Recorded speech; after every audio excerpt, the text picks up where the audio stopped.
எப்படி தான் சாம்பார் வச்சாலும் ருசியாகவே இல்லையா? அப்போ கவலையே படாதீங்க. நான் சொல்கிறேன், நான் நச்சுன்னு 4 டிப்ஸை மட்டும் ஃபாலோ பண்ணி வச்சு பாருங்க.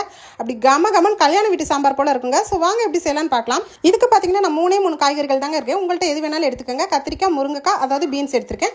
இப்போ ஸ்டவ் ஆன் பண்ணிவிட்டு குக்கிங் ஆயில் 2 ஸ்பூன் சேர்த்துட்டு இந்த காய்கறியை டிப்ஸ் வந்து நல்லா வதக்கிடுங்க.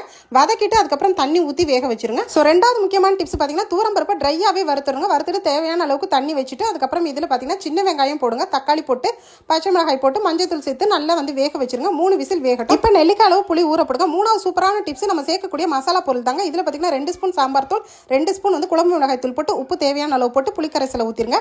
இப்போ இந்த காய்கறியெல்லாம் நல்லா வெந்ததுக்கு அப்புறம் துவரம் பருப்புல சேர்த்துட்டு ஒன்னாவே வந்து கிளறிடுங்க. இப்போ கடைசியாக நான் சொல்லக்கூடிய அந்த 4வது டிப்ஸ் தாங்க கமகமன் சாம்பார் வைக்கலாம். பேன்ல எண்ணெய், கடுகு, உளுந்தம் பருப்பு, கறிவேப்பிலை, அதுக்கப்புறம் பெருங்காயத்தூள், அதுக்கப்புறம் 2 காய்ந்த மிளகாய் போட்டுக்கோங்க. வெங்காயம், தக்காளி இதெல்லாம் போட்டு நல்லா கடைசி தாளிச்சு இறக்குனீங்கன்னா கல்யாண வீட்டு சாம்பார் கமகமன் ரெடி ஆச்சுங்க. இந்த வீடியோ பிடிச்சிருந்தா லைக் பண்ணி நிறைய ஷேர்